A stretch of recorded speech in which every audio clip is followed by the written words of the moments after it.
Hello बच्चों, स्वागत है आप सभी का इस वीडियो में। आज इस वीडियो के माध्यम से मैं आपको लर्निंग आउटकम्स पर आधारित गेप सामग्री के अंतर्गत कक्षा 8वीं का आपका सब्जेक्ट है हिंदी। इस सब्जेक्ट का आपका जो टॉपिक है निबंध लेखन, मीन्स निबंध लेखन आपका ये टॉपिक है। तो इस वीडियो में हम पेज नंबर 23 से लेकर 27 तक जो जितने भी वर्कशीट आपको हिंदी में दी हुई है, तो इस पेज की जितने भी वर्कशीट आपको मिलेगी इनके आंसर इस वीडियो में, आपको सभी क्वेश्चन के आंसर इस वीडियो में मिलने वाले। तो वीडियो को अंत तक जरूर देखें। साथ ही साथ इससे पहले के सभी टॉपिक के सॉल्यूशन हमारे इस चैनल पर अपलोड है, तो यदि आपने उन वीडियोस को नहीं देखा तो चैनल पर विजिट कर या फिर डिस्क्रिप्शन बॉक्स में आपको लिंक दे दी गई है, वहां जाकर इससे पहले के सभी टॉपिक आप जो है कर सकते हैं। तो चलिए वीडियो हम स्टार्ट करते हैं। तो आपका देखिए निबंध लेखन ये टॉपिक है। आपको पाठ्य सामग्री पाठ 20 महान वैज्ञानिक डॉक्टर चंद्रशेखर वेंकट रमन और लर्निंग आउटकम्स आपका H710। इसके बाद देखिए आपका आप यहाँ आगे देख सकते हैं सारी चीज़ें आपको चंद्रशेखर वेंकट रमन की ज़िंदगी से जुड़ी हुई, जीवन से जुड़ी हुई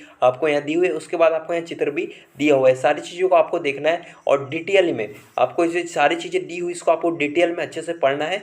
देन जब हम आगे बढ़ेंगे तो देखिए आपको ये सारी चीज़ें आपको यहाँ पर दी हुई है, इनको भी आपको अच्छे से पढ़ना है। उसके बाद देखिए आपका यहाँ पर आपको यहाँ तक ये सारी चीज़ें अच्छे डिटेल से पढ़नी है। ऊपर जितनी भी चीज़ें आपको लिखी हुई है यहाँ तक आपको अच्छे डिटेल में पढ़ना है। देन आगे आपको देखिए शिक्षक मेंटर गतिविधियाँ और निर्देश, शिक्षक के लिए निर्देश दिए हुए हैं, जिसमें पहला है आपको ये शिक्षक को जो आपके स्कूल के जो शिक्षक है वो आपको इनके आंसर बताएंगे। तो ये सारी चीज़ें आपको देखना है और अपने शिक्षकों से डिस्कस करना है। तो देखिए पहला प्रक्रिया व रूपरेखा आदि पर चर्चा करते हुए समझाइए। पहला निबंध किसे कहते हैं। दूसरा आपने अपनी पिछली कक्षाओं में विभिन्न चरणों विभिन्न विषयों पर निबंध लिखे होंगे। तीसरा है निबंध की रूपरेखा में कौन से बिंदु लिखे जाते हैं, ये आपको यहाँ पर बोला गया। तो सारी चीज़ें आपको शिक्षक द्वारा आपके डिस्कस की जाएगी। इसके बाद देखिए आपका आगे है फोर्थ क्वेश्चन यहाँ पर है। ये सारी चीज़ें आपको डिस्कस जो है शिक्षक द्वारा की जाएगी। फोर्थ क्वेश्चन है पाठ्य वस्तु के पठित निबंध के विषय में प्रश्न है उस जानकारी साझा करें। चंद्रशेखर वेंकट रमन का जन्म कब और कहाँ हुआ था। जैसे आंसर हमने दे दिया है 7 नवंबर 1888 को तिरुचिरापल्ली में। तो ऊपर आपको जो है जो आपका जन्म जीवन परिचय जो आपको दिया हुआ है डॉक्टर चंद्रशेखर वेंकट रमन का, तो उसमें आपको सारे क्वेश्चन के आंसर आपको मिल जाएंगे या फिर आपको शिक्षक से डिस्कस इसके आंसर करना है। देन जब हम आगे बढ़ेंगे तो आपको देखो पाठ्य सामग्री राष्ट्रीय पर्व प्रारंभ होती है। गणतंत्र दिवस आपका 26 जनवरी। उसके बाद आपको देखिए यहाँ भूमिका देखने को मिलती है। आपका टॉपिक है गणतंत्र दिवस 26 जनवरी, राष्ट्रीय पर्व लिखा हुआ है। भूमिका आपको दी हुई है, पर्व मनाने का ढंग आपको दिया हुआ है। ये सारी चीज़ें आपको फिर से डिटेल में पढ़नी है। इसके बाद आपका देखिए यहाँ पर विद्यालय में यह पर्व छूट गया, उपस्थान यहाँ पर छूट गया है। तो देखिए वर्कशीट 1 आपकी यहाँ से प्रारंभ होती है। उपयुक्त निबंध को ध्यानपूर्वक पढ़कर निम्नलिखित प्रश्नों के उत्तर लिखिए, आपको बोला गया है। पहला क्वेश्चन है गणतंत्र दिवस किस प्रकार का पर्व है। तो आपको आंसर लिखना है गणतंत्र दिवस भारत का राष्ट्रीय पर्व है, ये आपका आंसर होगा। सेकंड है हमारे देश में कितने प्रकार के पर्व मनाए जाते हैं। तो आपको लिखना है हमारे देश में अलग अलग संस्कृतियों और धर्मों के आधार पर भिन्न भिन्न पर्व मनाए जाते हैं, आपका इसका आंसर होगा। आपको स्क्रीनशॉट ले सकते हैं या फिर आप वीडियो को पॉज करके इसका आंसर लिख सकते हैं। थर्ड है हमारे यहाँ राष्ट्रीय पर्व कौन कौन से हैं। तो आपको लिखना आंसर गणतंत्र दिवस, स्वतंत्रता दिवस, गांधी जयंती आदि आपके जो है राष्ट्रीय पर्व है। इसके बाद फोर्थ है धार्मिक पर्वों के नाम लिखे। तो आपको लिखना होली, रक्षाबंधन, दीपावली, क्रिसमस डे, मोहर्रम, ईद उल फितर आदि आपके जो धार्मिक पर्व के अंतर्गत आते हैं। इसके बाद बच्चों आपका पांचवा क्वेश्चन है। आपको यदि वीडियो स्पीडली लग रही है तो आप वीडियो को पॉज कर रोक कर इसका आंसर लिख सकते हैं, स्क्रीनशॉट लेकर भी आप रख सकते हैं। और इसके बाद पांचवा है इस निबंध की भूमिका में कौन कौन सी बातें लिखी गई। तो आपको आंसर लिखना है इस निबंध में देश के वीर शहीदों को याद किया गया है और साथ ही भारत के विभिन्न त्योहारों की भी बात की गई है, आपका आंसर होगा। छठवां आपको बोला गया है कि भूमिका के लिए निबंध लेखन में दूसरा शब्द कौन सा है। तो आपको आंसर लिखना है परिचय या पृष्ठभूमि। ये भूमिका का जो है अलग वर्ड है, मीन सिमिलर वर्ड है, पर्यायवाची शब्द है।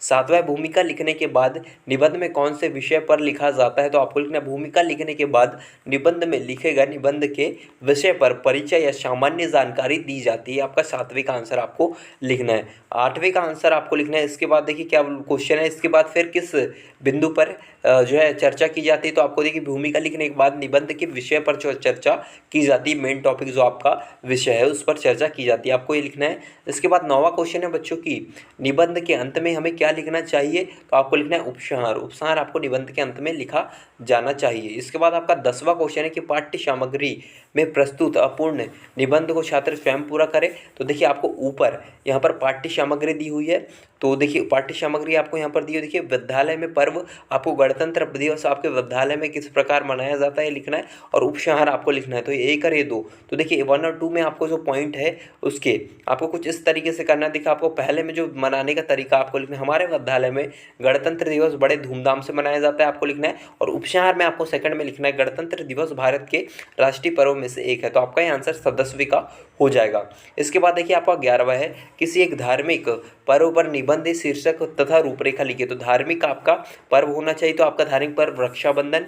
रूपरेखा आपको लिखना है, पहला प्रस्तावना, दूसरा लिखना है मनाने का तरीका, और तीसरा उपसंहार। इस तरीके से इसके आंसर आपको लिखना है। इसके बाद देखिए आपका मूल्यांकन शिक्षा वर्कशीट 1 है आपकी, जिसके अंतर्गत रंगों का त्यौहार होली शीर्षक पर निबंध दिए गए बिंदु के अनुसार लिखिए। आपको बिंदु यहाँ पर दिए हुए हैं, शीर्षक आपको लिखना है रंगों का त्यौहार होली में, आपको शीर्षक है आपका, इसके अंतर्गत आपको रूपरेखा लिखनी, तो आपको लिखना है ब्लैंक में प्रस्तावना लिखना है, सेकंड में मनाने का कारण, थर्ड में पर्व कैसे मनाते हैं, और फोर्थ में उपसंहार लिखना है। इसके बाद आपको देखिए प्रस्तावना यहाँ पर लिखा हुआ है, तो आपको इसमें लिखना है होली रंगों का त्यौहार है जिसे सभी धर्मों के लोग बड़े उत्साह के साथ मनाते हैं। होली भारत के राष्ट्रीय त्योहारों में से एक है। होली का त्यौहार भारत के सभी धर्मों को प्रत्यक्ष रूप से जोड़ता है। आपको उपसंहार प्रस्तावना में लिखना है, सॉरी प्रस्तावना में आपको ये लिखना है। देन आगे बढ़ेंगे तो देखिए मनाने के कारण आपको यहाँ पर दिया हुआ है, तो देखिए इसमें लिखना ग्रंथों के अनुसार मान्यता है कि हिरण्यकश्यप नामक एक राजा की बहन होलिका को वरदान प्राप्त था कि वह अग्नि में नहीं जल सकती, लेकिन होली के दिन वह अग्नि में के साथ देवलोक को प्राप्त हुई। जब से होली मनाई जाने लगी, ये आपको पर्व मनाने का कारण ये पूरा लिखना है। इसके बाद देखिए आपको आगे बोला गया कि पर्व कैसे मनाते हैं, तो पर्व कैसे मनाते हैं, तो आपको आंसर लिखना होली में सभी समुदाय के लोग एक दूसरे पर रंग चीसते हैं और एक दूसरे पर मिठाइयाँ बांटकर गले मिलते हैं, आपका इसका आंसर होगा। इसके बाद उपसंहार है, होली एक राष्ट्रीय पर्व है, आपको लिखना है जिसके माध्यम से भारत में रह रहे सभी समुदाय के लोगों को यह त्यौहार पूरी एकता के साथ रहने का संदेश देता है, जिसे देश की उन्नति हो सके। तो आपको इसका आंसर जो है पूरा इस तरीके से लिख लेना है। सो आपको यहाँ तक लिखना है, तो हमारा जो ये कंप्लीट होता है पेज नंबर 23 से लेकर आप यहाँ 27 देख सकते हैं।